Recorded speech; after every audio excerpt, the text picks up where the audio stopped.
Hello aspirants. आज हम union budget 2025 की हाइलाइट्स देखेंगे और ये ऑफिशियल समरी है बजट की, पीआईबी पे आ चुकी है।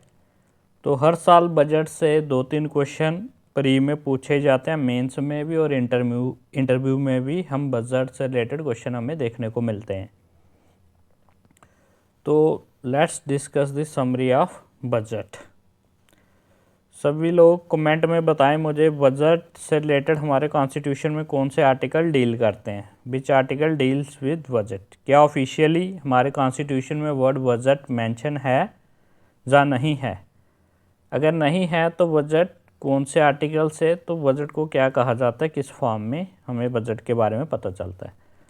तो first is journey of budget. तो जर्नी ऑफ बजट में दिखाया गया है कि engines of development. What are the engines of development? Agriculture is agriculture, MSME, investment, exports. These are the main engine of development. मतलब अगर डेवलपमेंट करनी है तो हमें एग्रीकल्चर अच्छा चाहिए, हमारा MSME वाला सेक्टर अच्छा चाहिए। कोई भी इकॉनमी बिना इन्वेस्टमेंट के नहीं चल सकती, तो फिर हमें एक्सपोर्ट भी करना होगा ताकि फॉरेन से हमारे पास पैसा आए। देन लिखा है कि उसने a country is not just it's soil, a country is it's people. तो इसमें लोगों की इंपॉर्टेंस बताई जा रही है कि लोगों की इंपॉर्टेंस क्या है किसी भी कंट्री में। What is the importance of citizen. तो सिटीज़न की कंट्रीब्यूशन से ही कोई भी इकॉनमी रन करेगी। Then the fuel reform. Journey of budget क्या होगा, उसमें दिया द फ्यूल्स में रिफॉर्म, जैसे हम ग्रीन इकॉनमी की तरफ जा रहे हैं। गाइडिंग स्पिरिट इज़ इंक्लूसिविटी, जैसे जन धन योजना थी, सबको इंक्लूसिवली, सबका साथ सबका विकास की जो गवर्नमेंट बात करती है, तो सब लोगों का इंक्लूसिव होना चाहिए। जैसे डिजिटल डिवाइड देखने को मिलता है, बहुत सारे लोग पिछड़े हैं, तो उनको भी हमें साथ लेके चलना है। डेस्टिनेशन इज विकसित भारत। हिंदुस्तान को हमने एक विकसित मतलब डेवलप्ड नेशन बनाना है। एस्पिरेशन ऑफ विकसित भारत की क्या क्या एस्पिरेशंस हैं। एक्सेलरेट ग्रोथ, ग्रोथ को थोड़ा बढ़ाना है। Accelerate growth. Secure inclusive development, inclusive development की बात जैसे ऊपर हम देख चुके हैं। Enhance spending power of India's rising middle class, तो मिडिल क्लास की स्पेंडिंग पावर इंक्रीज करनी है। Invigorate private sector investment, private sector को भी हेल्प करनी है कि वो उनकी इन्वेस्टमेंट बढ़े। अपलिफ्टिंग हाउस होल्ड सेंटिमेंट, तो हाउस होल्ड, अब हाउस होल्ड सेविंग अगर लोग ज़्यादा करते रहेंगे तो वो भी एक बूस्ट होता है इकॉनमी के लिए। जब लोग पैसा सेव करेंगे तो कहीं ना कहीं बैंक में जाके पैसा सेव करेंगे, बैंक उसी पैसे को लैंड करेगा। तो हाउस होल्ड के सेंटिमेंट को अपलिफ्ट करना होगा, जिससे उन्हें लगे नहीं, इकॉनमी में विश्वास आए उन्हें। डेवलपमेंट मेजर्स फोकसिंग ऑन गरीब, यूथ, अन्नदाता एंड नारी, तो इसके मेन फोकस रहेगा जो पुअर पीपल होंगे, गरीब, यूथ, यंग पॉपुलेशन, उनको एम्प्लॉयमेंट, उनको मतलब हमने चैनलाइज करना है यूथ की एनर्जी को। कहीं ना कहीं यूथ एक डिविडेंट है, ठीक है, तो उसको डिजास्टर होने से बचाना हमें। अन्नदाता, अन्नदाता मीन हमारे फार्मर्स हो गए। वुमेन सेफ्टी और वुमेन का इकॉनमी में role, women labour participation increase हो तो ऑटोमेटिकली इकॉनमी ग्रोथ करेगी। जैसे कहते हैं ना कि a bird can't fly with one wing, तो so a nation can't become a developed nation without the help of और without the participation of women in it. तो हाफ पॉपुलेशन वुमेन की, अगर वुमेन लेबर फोर्स में नहीं जाएंगी तो economy कैसे इंडिया की डेवलप कंट्री बनेगा। Spurring agriculture growth and building rural prosperity, agriculture growth को हमने देखना है और रूरल प्रॉस्पेरिटी को देखना है। जैसे वोकल फॉर लोकल वाली चीज़ें आई हैं, उन सब स्कीम को हम देख सकते हैं।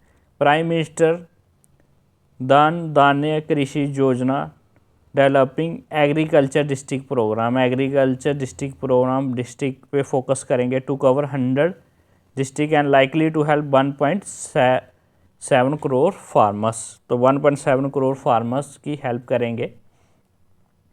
Then there is mission for cotton productivity, cotton productivity के लिए मिशन होगा, 5 ईयर मिशन है, to facilitate improvement in productivity sustainability of cotton farming की सस्टेनेबिलिटी पे। Then makhana board in Bihar to be setup to improve production processing value addition marketing and organisation of F होती हैं, farm producing organisation, तो उनके लिए। Then national mission on high yielding seeds पे काम किया जाएगा, उसके लिए नेशनल मिशन है। Targeted development and propagation of seed with high yield, pest resistance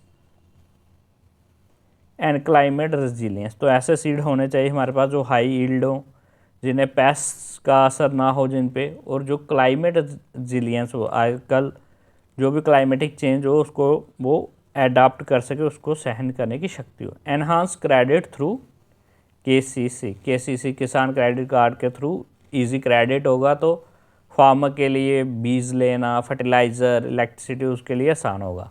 facilitate short term loan to 7.7 crore farmers, fisherman and dairy farmer with enhanced loan of 5 lakh, तो इसकी लिमिट बढ़ा के 5 लाख कर दी गई है।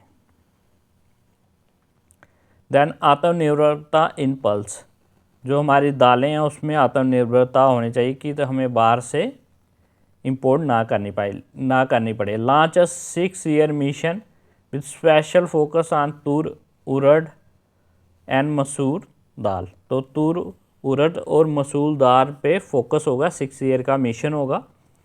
Development and commercial availability of climate resilient seed को develop किया जाएगा। एनहांसिंग प्रोटीन कंटेंट, जिसे हमें हेल्थ सिक्योरिटी को भी देखना, तो उसमें प्रोटीन कंटेंट दालों में अच्छा होता है। प्रोडक्टिविटी को इंक्रीज़ करना। Post harvest storage, otherwise post harvest loss बहुत होते हैं एग्रीकल्चर में, उसकी management. Assuring remunerative price to farmer को डिस्ट्रेस सेल ना करनी पड़ी, उन्हें एक अच्छा प्राइस मिले। इसमें एमएसएमई अपना एक रोल एमएसपी अपना एक रोल प्ले कर सकता है अच्छा, अगर हम उनको मिनिमम सपोर्ट प्राइस दे दें। तो मिशन जो पल्सिस का है उसको 6 ईयर याद रखना है, एग्ज़ाम में कंफ्यूज कर सकता है, 4, 5, 6 सभी ऑप्शन दे देगा।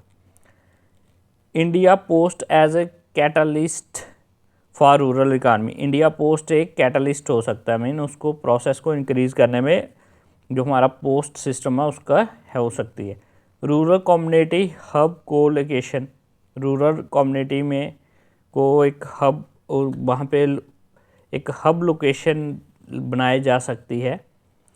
इंस्टीट्यूशनल अकाउंट सर्विसेज वहाँ पे खोली जा सकती हैं, जैसे DBT, cash out and EMI pickup, direct benefit transfer, cash out and EMI pickups. Credit service to micro enterprises, उनको क्रेडिट सर्विस दी जाए। इंश्योरेंस, असिस्टेड डिजिटल सर्विसेज, सारी चीज़ें प्रोवाइड की जाएँ रूरल एरिया में, तो तभी इंक्लूसिविटी होएगी ना। डेवलपमेंट मेजर फोकसिंग ऑन गरीब, यूथ, अन्नदाता एंड नारी, इनके लिए क्या क्या डेवलपमेंट मेजर हैं। Supporting MSME and further make in India, MSME को सपोर्ट करना, और मेक इन इंडिया स्कीम जो स्टार्टिंग में आई थी उसको फिर से उस पर ध्यान दिया जाएगा। Credit card for micro enterprise के लिए क्रेडिट कार्ड की scheme. Customise credit card with 5 lakh limit, जिसकी 5 लाख लिमिट होगी for micro enterprise registered with Udyam portal पे जो रजिस्टर्ड होंगे उन्हीं को मिलेगा। In first year 10 lakh such card will be issued, तो फर्स्ट ईयर में 10 लाख कार्ड इशू किए जाएंगे। Scheme for first time entrepreneur, जो फर्स्ट टाइम के एंटरप्रेन्योर हैं उनके लिए एक स्कीम है। For 5 lakh first time entrepreneur including, जिसमें वीमेंस भी होंगे। Schedule caste, schedule tribe. A new scheme to be launch to provide a term loan of up to 2 crore during next 5 year, तो नेक्स्ट 5 ईयर में 2 करोड़ तक के लोन दिए जाएंगे। Manufacturing mission with the mandate to focus on, तो manufacturing पे हम focus करेंगे, तो इसमें क्या है, ease and cost of doing business. Ease of cost of doing business में हमारा रैंक ऑलरेडी इम्प्रूव हुआ है तो उसको और अच्छा करना है। Future ready work force in demand job, work force ही नहीं होगी अगर हमारी टेक्निकल जो चेंजेस आ रही हैं उसके अकॉर्डिंग, तो ग्रोथ नहीं हो सकती। अब vibrant and dynamic MSME sector, MSME sector को वाइब्रेंट डायनेमिक बनाया जाए, क्योंकि एमएसएमई में बहुत सारे लोग जो छोटे छोटे कारखानों में एम्प्लॉयड हैं, तो वो एक मिडिल क्लास को जो हमारी जो इकॉनमी को रन करने में इनका बहुत योगदान है। अवेलेबिलिटी ऑफ टेक्नोलॉजी, टेक्नोलॉजी का रोल, क्वालिटी प्रोडक्ट मिलेंगे तो उनकी फॉरेन कंट्री में भी डिमांड होएगी। Clean tech manufacturing for climate friendly development, तो मतलब हमें ग्रीन डेवलपमेंट करनी है जो क्लाइमेट फ्रेंडली हो।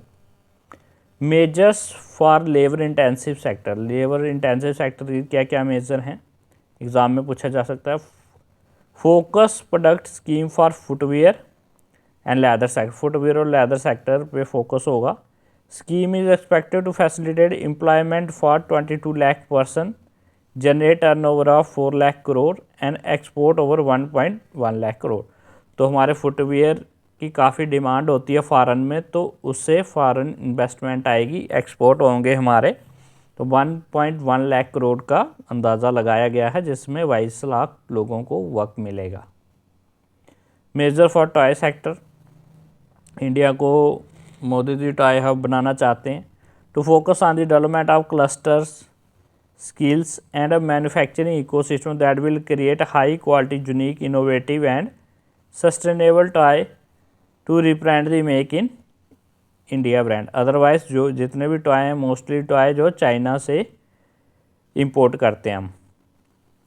Support for food processing, food processing sector को सपोर्ट करनी पड़ेगी, क्योंकि पोस्ट हार्वेस्ट बहुत सारे लॉसेस होते हैं। अगर हम उसी टमाटो को टमाटो सॉस बना देंगे तो उसकी शेल्फ़ लाइफ बढ़ जाएगी, तो फूड प्रोसेसिंग से जो फार्मर को बेनिफिट होता है। Establishment of national institute of food technology in Bihar, national food technology Bihar में बनाया जा रहा है, क्वेश्चन आ सकता है। Enhanced income for farmer and skilling entrepreneurship and employment opportunity इससे यूथ के लिए बनेगी।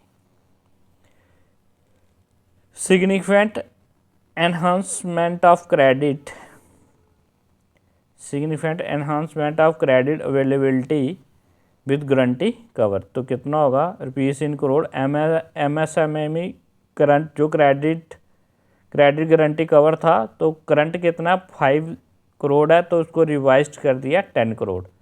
स्टार्टअप के लिए जो 10 करोड़ था वो उसको 20 करोड़ तक कर दिया गया। तो एक्सपोर्टर एमएसएमई है उनके लिए for term loan up to 20 crore की लिमिट रखती है जो एक्सपोर्टर एमएसएमई है, तो इनको इतना लोन मिल सकता है। जो भी स्टार्टअप है वो 20 करोड़ तक का लोन ले सकते हैं MSME. Revision classification and criteria for MSME, this is important, ये आपके प्री में पूछा जा सकता है। जो रिवाइज क्राइटेरिया है वो क्या है, जैसे एमएसएमई में क्या है, जो माइक्रो एंटरप्राइज है तो ये पहले 1 करोड़ का था, अब उसको मल्टीप्लाई कर दिया गया 2.5 से, तो ये बन गया 2.5 करोड़। तो इसकी जो करंट वैल्यू 5 करोड़ है, तो इसको डबल से मल्टीप्लाई किया तो हो गया 10 करोड़। तो आपको याद करने का एक तरीका बता देता हूँ, आपने सबको 2.5 से, इन्वेस्टमेंट को 2.5 से मल्टीप्लाई करना है, इन्वेस्टमेंट में 2.5 से मल्टीप्लाई करना है, और टर्नओवर को 2 से मल्टीप्लाई करो, आपको आंसर मिल जाएगा। जो रिवाइज्ड है वो उसका 2 टाइम है। तो स्मॉल एंटरप्राइज, जो स्मॉल एंटरप्राइजेस हैं, स्मॉल एंटरप्राइजेस में इन्वेस्टमेंट करंट 10 करोड़ की है, तो प्रेजेंट रिवाइज्ड 25 करोड़ कर दिया गया। तो टर्नओवर करंट 50 है, तो रिवाइज्ड 100 करोड़ होगा। मीडियम एंटरप्राइज में जो करंट 50 है, 50 करोड़ का है, तो रिवाइज 125 होगा, 2.5 से मल्टीप्लाई करो। और टर्नओवर, मीडियम एंटरप्राइज का टर्नओवर प्रेजेंट में 250 है, तो रिवाइज्ड 500 करोड़ होगा।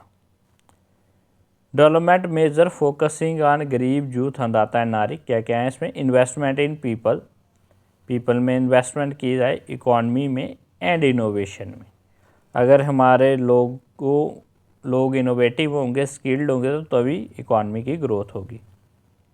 तो इसमें क्या क्या है, सक्षम आंगनबाड़ी एंड पोषण 2.0, आंगनबाड़ी में छोटे बच्चे आते हैं, वहाँ पे उनकी डेवलपमेंट होगी। पोषण अभियान आंगनबाड़ी से शुरुआत होती है। Expansion of capacity in IITs में स्किल प्रोवाइड की जाती है बच्चों को, उसको एक्सपेंड किया जाए। Day care cancer centre in all district hospital, तो कैंसर काफ़ी फैल रहा है इंडिया में, तो उसके लिए कैंसर सेंटर डिस्ट्रिक्ट हॉस्पिटल में बनाए जाएंगे। भारतीय भाषा पुस्तक स्कीम लॉन्च की जाएगी, भारतीय भाषाओं में पुस्तकें आएंगी। Provided digital form Indian language book for school and higher education के लिए, तो उसको डिजिटल फॉर्मेट में भी जो इंडियन लैंग्वेजेस हैं उसमें आएंगी। National centre for excellence of skill के लिए नेशनल सेंटर बनाया जाएगा, to be set up with global expertise होगी और पार्टनरशिप होगी। अटल टिंकरिंग लैब जो कि स्कूल में 9 to 12 क्लासेस के लिए होती थी केबी स्कूल में, 50,000 lab to be set up in government school in next 5 year, तो 50,000 नई लैब अटल टिंकरिंग बनाई जाएगी जिसमें बच्चों में इनोवेशन हो, जिसमें इसरो के साइंटिस्ट भी आके टीच करते हैं। Centre for excellence in artificial intelligence का एरा अभी आ गया है, ठीक है, एजुकेशन में, जिसके लिए 500 करोड़ आउटले किए गए हैं। ब्रॉडबैंड कनेक्टिविटी, इंटरनेट होगा तो इससे डिजिटल डिवाइड की जो प्रॉब्लम है वो खत्म हो जाए। To be provided to all government secondary school and primary health centre rural area में प्रोवाइड किया जाएगा। एक्सपेंशन ऑफ मेडिकल एजुकेशन को एक्सपेंड किया जाएगा। 10,000 additional seat with goal of adding 75,000 seat in next 5 year. Next 5 year में 75,000 और सीटें medical की बढ़ाई जाएंगी, ठीक है। पीएम स्वनिधि जो योजना उसको किया जाएगा। To be revamped with enhanced loan banks UPI link credit card and capacity building support. तो पीएम स्वनिधि किसके लिए आप कमेंट में बताएंगे। तो वहाँ पे भी लोन जो है बढ़ा दिया गया है, यूपीआई से लिंक कर दिया जाएगा। Welfare of online platform worker, जो ऑनलाइन प्लेटफॉर्म वर्कर हैं उनके वेलफेयर के लिए क्या होगा, रजिस्ट्रेशन होगी उनकी ई श्रम पोर्टल में, health care under PM Jan Arogya Yojana में से उनको लाभ ले सकेंगे। अब वो डेवलपमेंट मेजर फोकसिंग क्या क्या होंगे, invest in people economy and innovation, support to state for infrastructure, तो स्टेट को सपोर्ट किया जाएगा इंफ्रास्ट्रक्चर डेवलपमेंट में with an outlay of 1.5 lakh crore इसके लिए अलग से रखा गया है। 50 ईयर इंटरेस्ट फ्री लोन जो है वो स्टेट को प्रोवाइड किया जाएगा for capital expenditure and incentive for reforms, अगर वो कुछ करते हैं कैपिटल में इन्वेस्टमेंट तो उनको कुछ इंसेंटिव भी दिए जाएंगे। जल जीवन मिशन अचीव 100% कवरेज, हर घर नल हर घर जल स्कीम इसके द्वारा लगाई गई थी, तो 100% कवरेज हो गई है। मिशन को एक्सटेंड किया गया 2028 तक with an enhanced total outlay. Power sector में रिफॉर्म किए जाएंगे। इंसेंटिवाइज डिस्ट्रीब्यूशन रिफॉर्म को इंसेंटिवाइज किया जाएगा। And augmentation of interstate transmission, तो इंटरस्टेट ट्रांसमिशन को भी सपोर्ट किया जाएगा। Additional borrowing of 0.5 GSDP to state contingent on this reform, तो उनको बोरोइंग में 0.5% ऑफ GDP जो स्टेट की होती है उसको एनहांस किया जाएगा। Asset monetisation plan 2025 to 30 launch to plough back capital of 10 lakh crore की कैपिटल इसमें न्यू प्रोजेक्ट में दी जाएगी। Urban challenge fund ₹1 lakh crore to complement the proposal for cities as growth hub बनाया जाएगा। Creative development of cities and water and sanitation, city में आपको पता है फ्लड की वजह से बहुत ही वाटर और सैनिटेशन की प्रॉब्लम रहती है, गंदगी की। क्रिएटिव तरीके से डेवलपमेंट की जाएगी, सिटीज़ को एक ग्रोथ हब के रूप में बनाया जाएगा।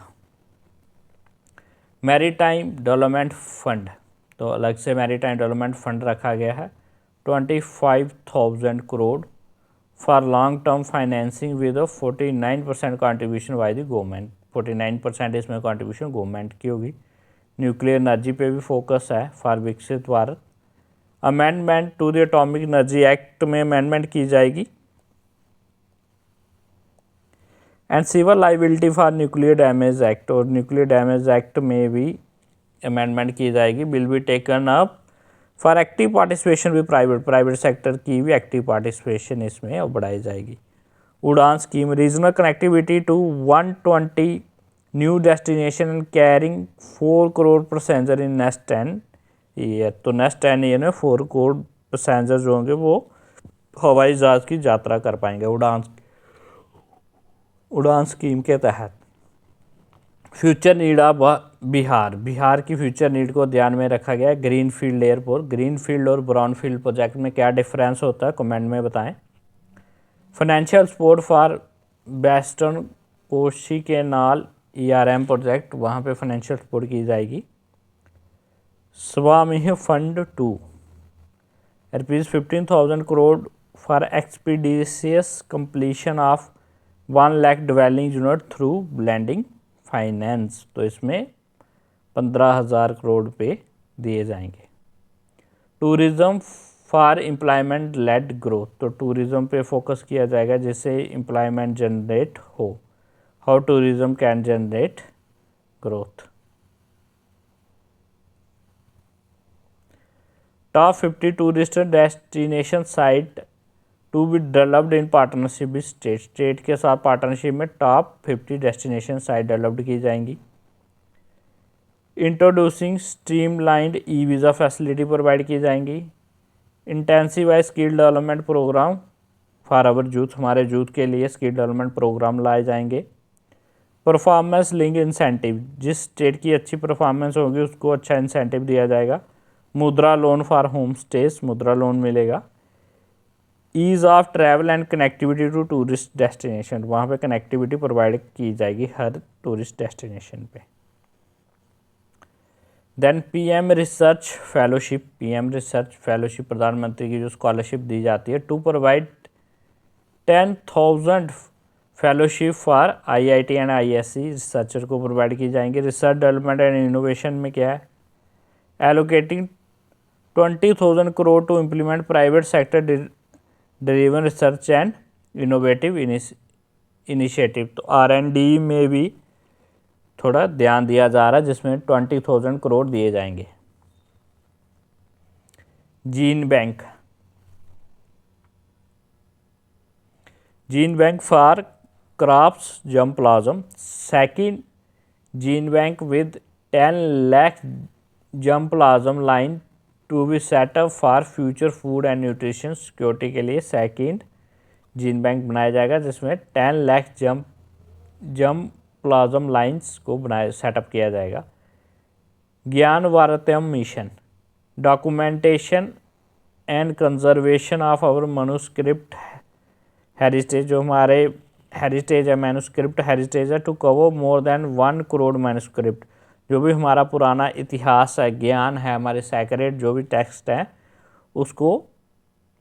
उसके ऊपर काम किया जाएगा, उसको कंजर्व किया जाएगा। नेशनल डिजिटल रिपोजिटरी बनाई जाएगी of Indian knowledge system for knowledge sharing to be set up, जैसे हमारी तमिल लैंग्वेज में महाभारत है, रामायण है, और हमारे बेस हैं, पुराण्स हैं, और अदर रिलीजन्स भी हैं, बुद्धिज़्म के बहुत सारे टेक्स्ट हैं, जैनिज़्म के टेक्स्ट हैं, तो उन सबको कंजर्व करके रखा जाएगा क्योंकि उसी में असली ज्ञान है। National geospatial missions to develop foundational geospatial infrastructure data using PM Gati शक्ति फैसिलिटेशन और modernisation land record. PM Gati शक्ति पे ध्यान दिया जा रहा है, modernisation of land record, urban planning and design of infrastructure project.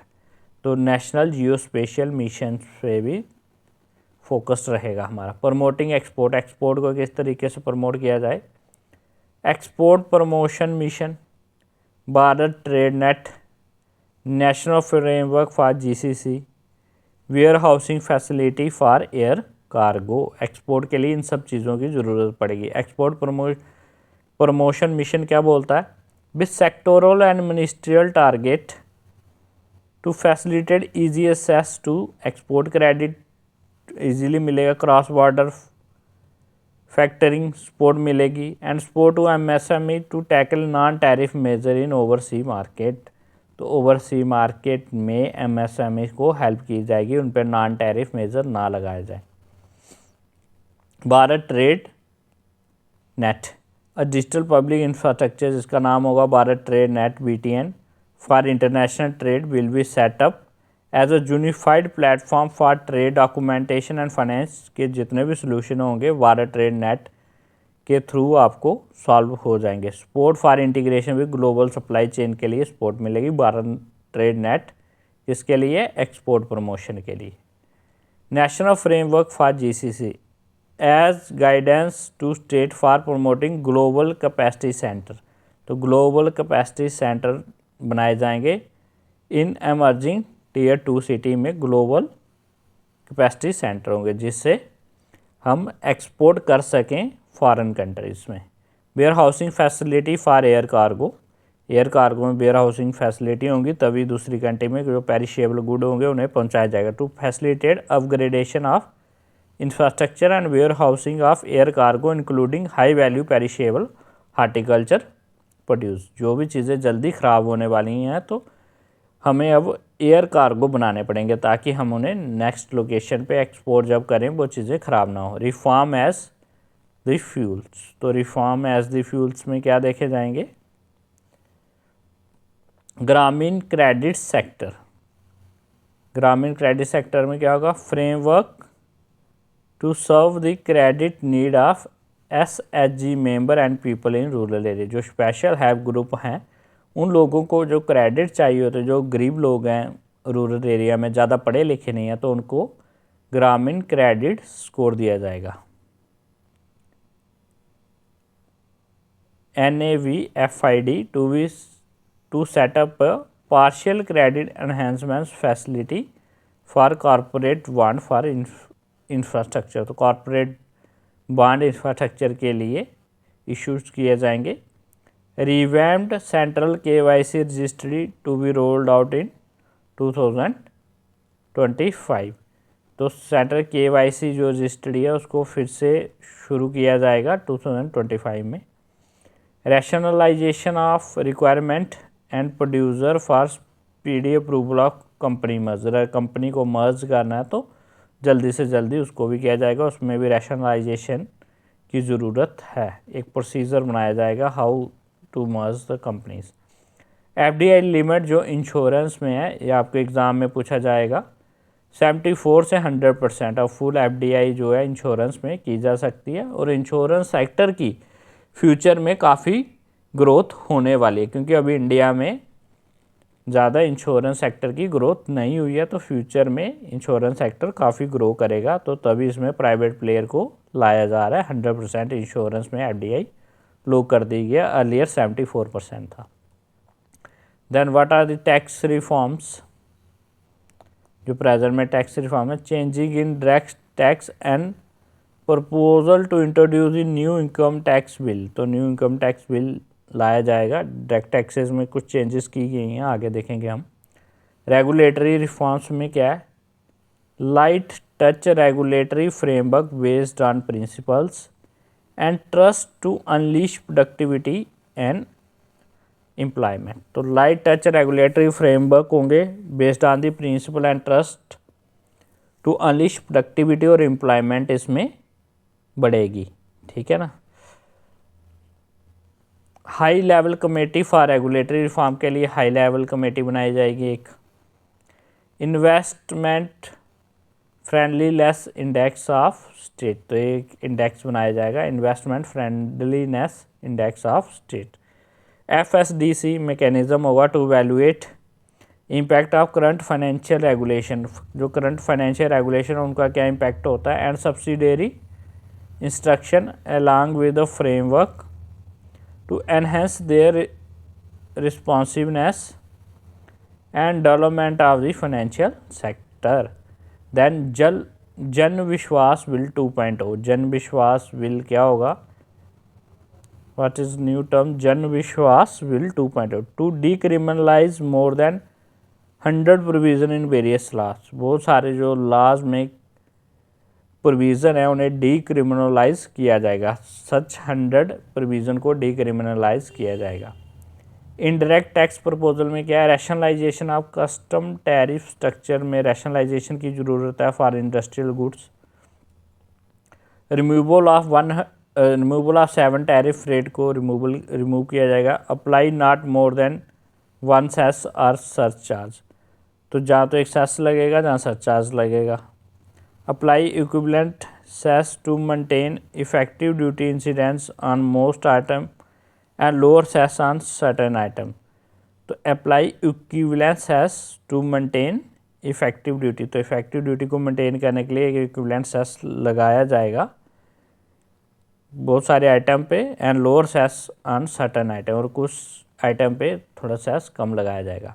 Sector specific proposal क्या क्या है मेक इन इंडिया में? क्या है? Exemption to open cell for LED, LCD TV, looms for textile, capital good for lithium ion battery, a mobile phone and EVs, electric vehicles होंगी make in India में। इन सब पे एग्जाम्पशन दी जा रही है। एग्जाम्पशन किस किस में होगी? LED, LCD TV, ठीक है, lithium ion battery and electric vehicle पे एग्जाम्पशन होगी थोड़ी। Then promotion of MRO, exemption for 10 year on goods for shipbuilding and ship for breaking, extension of time limit for export of railway goods and imported for repairs, export promotion, duty free input for handicraft and leather sector। Trade facilitation में क्या होगा? Time limit fixed for finalisation of provisional assessment, new provision for voluntary declaration of material fact post clearance and duty payment with interest but without penalty, IGCR rule amend to extend time limit to 1 year and file quarterly settlement instead of monthly. तो आप quarterly भी settlement कर सकते हो, monthly के द्वारा trade facilitation की जाएगी।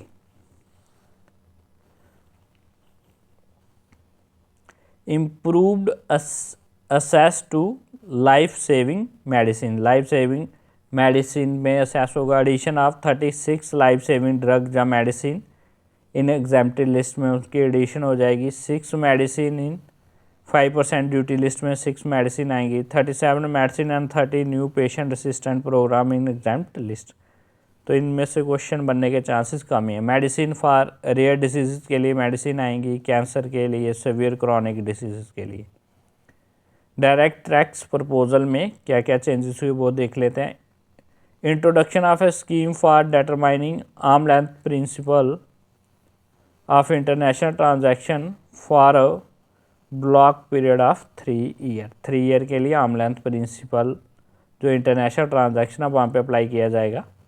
Expansion of scope of safe harbour rule to reduce litigation and provide certainty in international transaction, ताकि इंटरनेशनल ट्रांजैक्शन में एक सर्टेनिटी आ सके, ठीक है, तो उसमें लिटिगेशन ज़्यादा, कोर्ट केसेस ना बढ़ें ज़्यादा।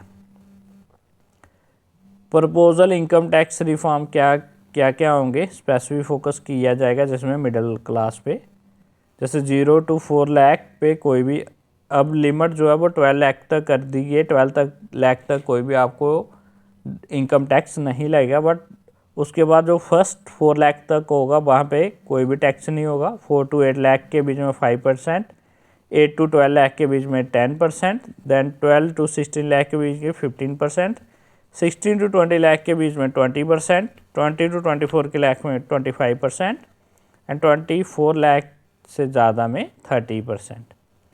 रैशनलाइजेशन ऑफ TDS और TCS में भी रैशनलाइजेशन की गई है फॉर ईजिंग डिफ़िकल्टी को ईज करने के लिए। Tax deduction limit for senior citizen double from 50,000 to 1 lakh कर दी गई है। टैक्स डिडक्शन जो लिमिट होती थी सीनियर सिटीजन की। एनुअल लिमिट ऑफ ₹2.4 लाख, जो एनुअल लिमिट है 2.4 लाख की TDS ऑन रेंट, उसको इंक्रीज कर दी गया 6 लाख तक। एनकरेजिंग वॉलेंटरी कंप्लाइंस, अगर कोई वॉलेंटरली कंप्लाइंस करते तो उसको एनकरेज किया जाएगा।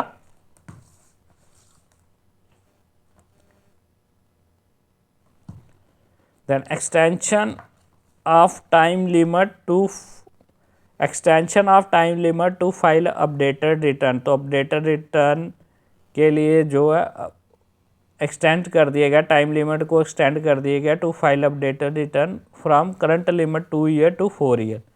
तो अब आप 4 साल तक वॉलेंटरी कंप्लायंस कर सकते हो, आपको कोई टैक्स नहीं दिया आपने, वो आप फिलअप कर सकते हो, 4 साल आपको दिए जा रहे हैं उसके लिए। Reducing compliance burden, compliance burden को रिड्यूस किया जाएगा। Reduce compliance burden for small charitable trust जो होंगे उसमें कंप्लाइंस बर्डन को रिड्यूस किया जाएगा by increasing their period of registration from 5 year to 10 year.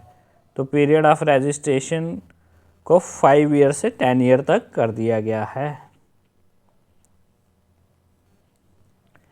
Tax payer to be allowed to claim the annual value of 2 self occupied property की वो claim कर सकते हैं, प्रीवियसली एक था, विदाउट एनी कंडीशन, बिना किसी कंडीशन के आप 2 प्रॉपर्टी के लिए कम कर सकते हैं, क्लेम कर सकते हैं।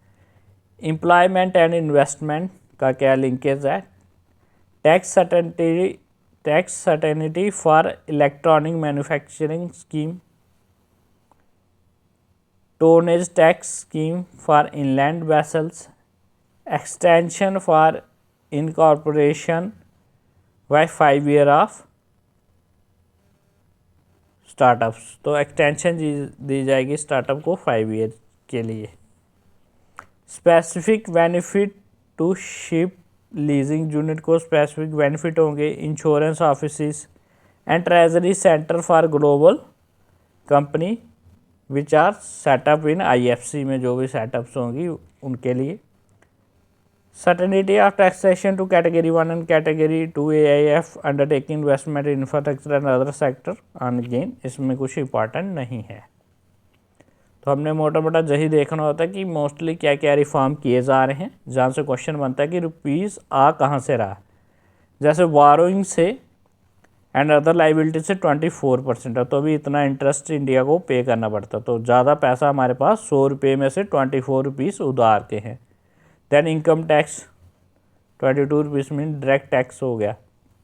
यूनियन एक्साइज ड्यूटी से 5%, GST indirect tax 18%, corporate tax जो कि डायरेक्ट टैक्स है 17%, कस्टम ड्यूटी 4%, नॉन डेप्ट capital receipt 1% and non capital fees 9%। तो आपको इंक्रीजिंग आर्डर डिक्रीजिंग आर्डर में आएगा, तो बोरोइंग पहले नंबर पे बोरोइंग से पैसा आता है, देन इनकम टैक्स से, 3rd नंबर पे GST है, 4th नंबर पे कॉर्पोरेट टैक्सेस है। तो हमारे पैसा खर्च कहाँ पे होता है? वेयर रुपी गोज, सबसे ज़्यादा हमारा पैसा खर्च कहाँ पे हो रहा है? सबसे ज़्यादा पैसा खर्च हो गया state share of tax and duties, तो जो हम डिवाइड करते हैं तो 22% वहाँ पे जा रहा है। देन इंटरेस्ट पेमेंट में 20% हमारा पैसा जा रहा है। देन सेंटर सेक्टर जो स्कीम है excluding capital outlay on defence and subsidy 16% वहाँ पे जा रहा है। देन उसके बाद सेंट्रली स्पॉन्सर्ड स्कीम में 8% है, अदर एक्सपेंडिचर में भी 8% है, finance commission and other transfer में भी 8% है, डिफेंस में 8% है, मेजर सब्सिडी में 6% है, तो पेंशन में भी 4%।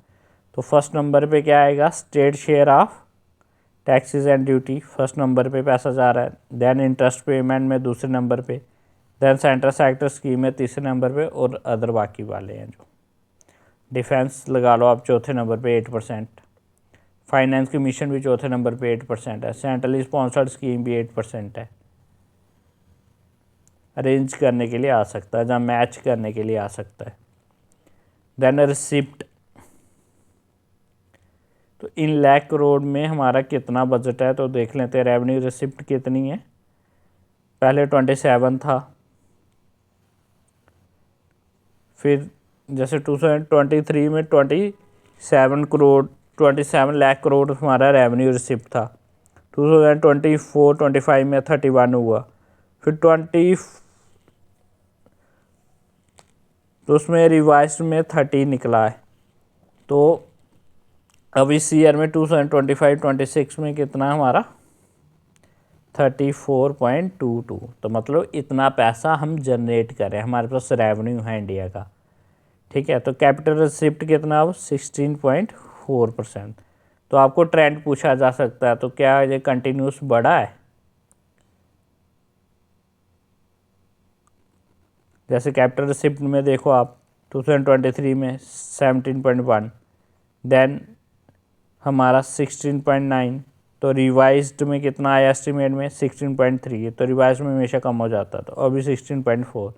तो ट्रेंड इंक्रीज नहीं, कभी डिक्रीज हो रहा है, कभी इंक्रीज हो रहा है। एक्सपेंडिचर में देख लीजिए, इफेक्टिव कैपिटल एक्सपेंडिचर कितना है हमारा, तो 15.5 लाख करोड़ हम कैपिटल पे खर्च करें, अच्छी बात है। तो पहले 12 था, फिर 15 हुआ, फिर डिक्रीज़ हुआ 15.5 है, तो इंक्रीज़ हो रहा है इसमें भी।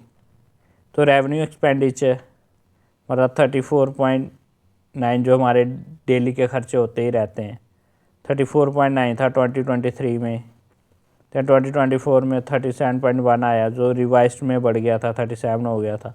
तो इस साल हमारा कितना होने वाला 39.4 लाख करोड़ रुपीस।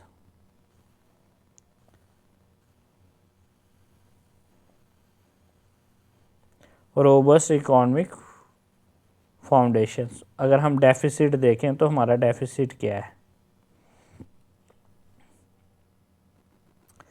जो 2025-26 का लास्ट वाला देखें तो कितना डेफिसिट बोला जा रहा है, फिजिकल डेफिसिट 4.4% फिजिकल डेफिसिट होगा, रेवेन्यू डेफिसिट 1.5% होगा, इफेक्टिव रेवेन्यू डेफिसिट 0.3% होगा, जो प्राइमरी डेफिसिट 0.8% होगा। अब देखते हैं कि कौन बंदा कमेंट में physical deficit, revenue deficit, effective revenue deficit और प्राइमरी डेफिसिट के बारे में उसको एक्सप्लेन करता है, क्योंकि इस पे already UPSC previous year question पूछ चुका है इन सब स्टेटमेंट के बारे में। Physical deficit, revenue deficit, effective revenue and primary deficit क्या होते हैं, इसकी हमें जानकारी होनी चाहिए। तो डेफिसिट होता है जो हमारा घाटा हो रहा है, तो जिसके लिए हमें बोरिंग करनी पड़ रही है, तो 4.4% की बोरिंग हो रही है। Trend in net receipt of the centre, तो ट्रेंड देखें कभी इंक्रीज कभी डिक्रीज, कंटिन्यू ट्रेंड नहीं है। आपको मोस्टली ट्रेंड ही याद रखने हैं। तो total transfer to state and duties continuously increase हो रहा है, तो इसके ट्रेंड में देख लो 17.6 करोड़ था, देन 18 हुआ, देन 20, देन 22.7 रिवाइज में दिखा, तो अब 25.60। तो स्टेट के लिए फंड जो ट्रांसफ़र है स्टेट और ड्यूटी के लिए वो इंक्रीज़ हो रहा है। तो net centre tax revenue, non tax revenue and non डेप्ट कैपिटल रिसिप्ट है, नॉन डेप्ट कैपिटल रिसिप्ट है। तो इसमें देखो जो नेट सेंटर्स टैक्स रेवेन्यू है वो कंटिन्यूस पिछले 3 सालों में इंक्रीज ही हो रहा है, उसमें इंक्रीज दिख रहा है। Non tax revenue, non tax में पहले ज़्यादा था, उससे कम हुआ है, तो इधर ट्रेंड ब्रेक करता है, देन फिर इंक्रीज़ हुआ है, अब इंक्रीज़ हो रहा है।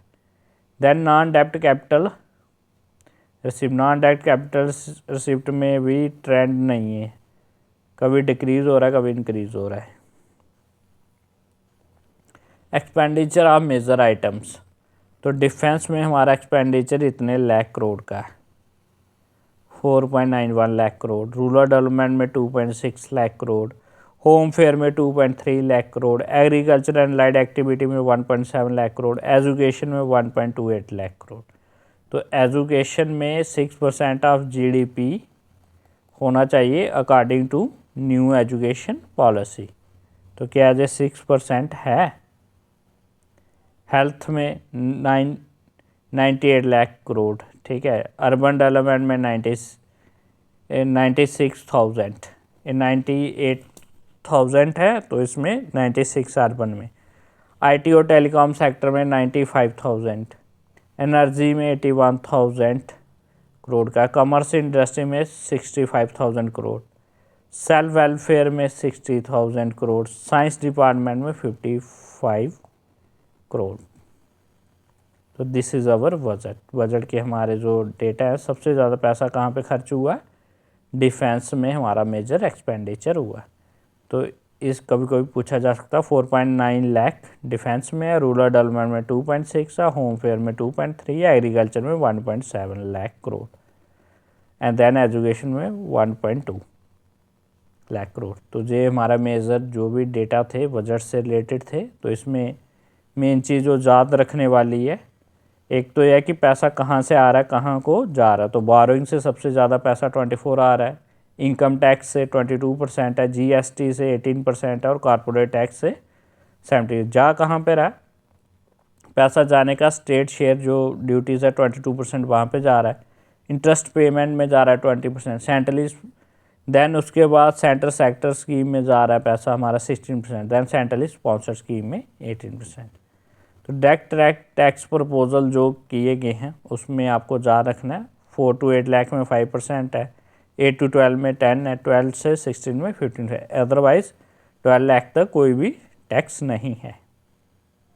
रिफॉर्म्स की बात की जा रही है, ग्रीन क्रेडिट स्कोर की बात की जाएगी,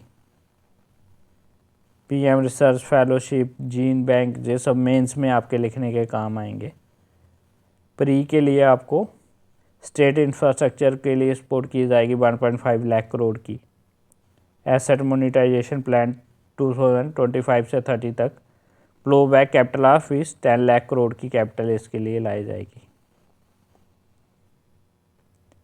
देन अर्बन चैलेंज फंड बनाया जाएगा 1 lakh crore to implement the proposal of cities with hub. Saksham Anganwadi and Poshan 2.0, day care cancer centre होंगे डिस्ट्रिक्ट हॉस्पिटल में। अटल टिंकरिंग लैब में 50,000 न्यू लैब्स बनाई जाएंगी नेक्स्ट 5 ईयर में। सबसे इम्पॉर्टेंट है revision of classification criteria for MSME. तो इसमें माइक्रो एंटरप्राइज जो करंट में 1 लाख थे उसे रिवाइज करके 2.5 लाख की इन्वेस्टमेंट कर दी गई है। स्मॉल एंटरप्राइज में जो करंट में इन्वेस्टमेंट 10 करोड़ की थी वो 25 करोड़ कर दी गई है। मीडियम एंटरप्राइज में जो इन्वेस्टमेंट 50 करोड़ की थी वो 125 करोड़ की, उसे 2.5 से मल्टीप्लाई कर देना है। तो सेम माइक्रो एंटरप्राइज में जो टर्नओवर 5 करोड़ का था अब 10 करोड़ का कर दिया गया है। स्मॉल एंटरप्राइज में जो टर्नओवर 50 करोड़ का था उसे डबल करके 100 करोड़ कर दिया गया। मीडियम एंटरप्राइज में जो टर्नओवर 250 करोड़ का था उसे डबल करके 500 करोड़ कर दिया गया है। तो स्टार्टअप्स के लिए जो करंट क्रेडिट 10 करोड़ का उसे 20 करोड़ डबल कर दिया गया है। तो एमएससी के लिए जो करंट क्रेडिट 5 करोड़ का था उसे भी 10 करोड़ कर दिया गया था। तो यही था हमारा बजट में हमने देखा है कि इंजन ऑफ डेवलपमेंट एग्रीकल्चर है, एमएसएमई है, इन्वेस्टमेंट और एक्सपोर्ट है, जो हमारे 4 फैक्टर रहेंगे। तो हमारा फोकस क्या रहेगा, एक तो रिफॉर्म करने हैं, to fuel the reforms, inclusivity की बात की जाएगी और विकसित भारत बनाना है। तो फ्रेंड्स सभी लोग बजट को वीडियो देखें, उसे रिवाइज करें, तो इससे 1-2 क्वेश्चन आपके एग्ज़ाम में बनेगा। थैंक्स। और सभी लोग इस वीडियो को अपने फ्रेंड्स के साथ शेयर करें, चैनल को सब्सक्राइब कर लें और ऐसी बहुत सारी वीडियो आएंगी जो आपके एग्ज़ाम के लिए इम्पॉर्टेंट होगी। धन्यवाद।